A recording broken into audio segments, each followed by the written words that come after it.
Hey guys, welcome back to the channel. Bernie here.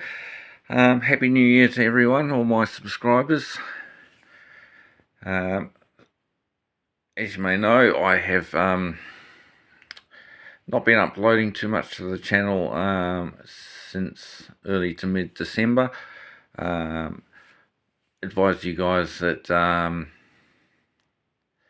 Pepper Depot has sort of been dismantled after having exhibited at RailX here in New Zealand in the Wellington region. It was a little bit troublesome to operate, and trying to sort of do some switching in an exhibition situation, I suppose you call it. I kind of realised that there was flaws with the design and even with the build. And also, second reason, I live in a very small flat. I'm hoping to find somewhere better this year, and I'm also dabbling in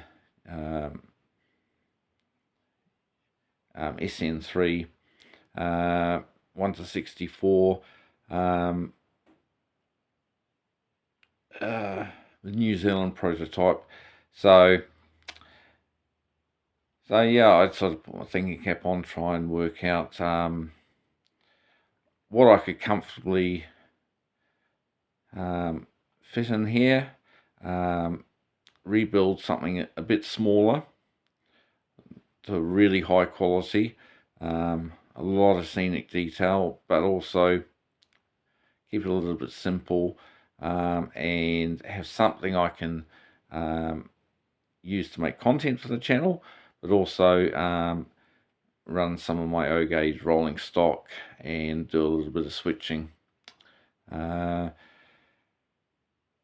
yeah, there's been like a total rethink. So we've come up with this a challenge I've given myself to build a small switching layout.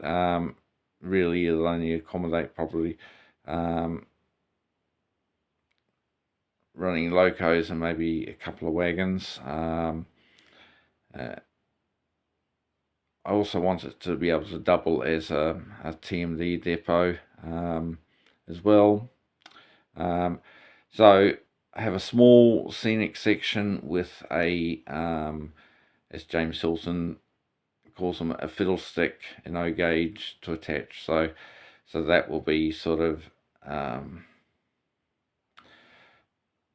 600 or so millimeters long. So that can accommodate my longest loco, which is my class 37, and a couple of wagons, or a wagon and two. So, and that will form the head shunt for the layout. So anyway, going to keep this relatively short. We'll come back with another update in the coming 7 days. But as you can see, I'm sitting on my living room floor with the board, and I'm playing around with some available tracks which I have reused. It's all been taken off the previous layout. So thinking carefully about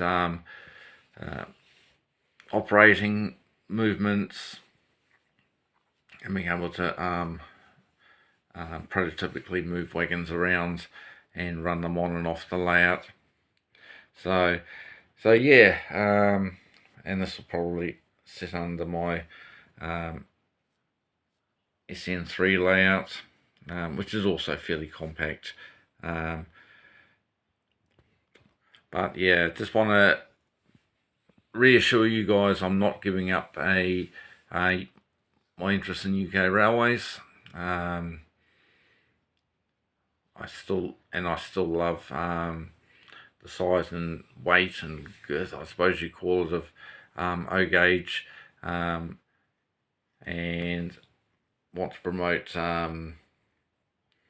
this scale, 1 to 43 or 7 mil, to people that also live in small accommodation and want to have a go and think they don't have enough space. So this project will demonstrate that you can have O gauge in a small space. Okay, and then obviously another module can be built, and it can be expanded to something bigger when I do have a dedicated railway room.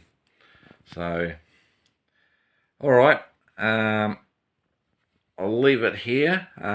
Please follow me on this journey in this series of videos. I'm going to keep playing around with some track configuration, sit and think, and yeah, do things properly with this build. So, and also, as you can see, I built a new baseboard, 12mm ply with some pine strip, and yeah, a couple of braces down the centre to keep it strong. So initially this won't have a back seam or end seam because with hopefully an impending move this year, it'll make it so much easier to transport, and does leave the option open for another module that can be added perhaps to this, which I'm determined to make the layout uniform, so any additional modules I do build will be the same sort of 600 by 1200 modules, and built exactly the same way, so everything butts up together properly and have no issues with track joins between the modules. So yes, I may compromise with keeping the same widths, but maybe adding a 600 by 600 module just to extend perhaps the two main sidings that are going to be on this layout. We'll see. This wonderful hobby of ours is full of so many aspects to it, and is really good for mental health. It keeps your mind busy, keeps you thinking. We do research on the prototype, the history. Yeah, there's everything from track laying to the wiring to DCC, to lighting, to the scenery, to the weathering of rolling stock. It's just fantastic, the best hobby in the world. Alright, I'll stop waffling now. We'll come back with another video when I've sort of settled on the track plan, and I'll probably give this board a coat of brown paint before I start gluing track down. Alright, all the best. Happy New Year again. Don't forget to like, subscribe and share, and we'll come back real soon. Thanks for watching.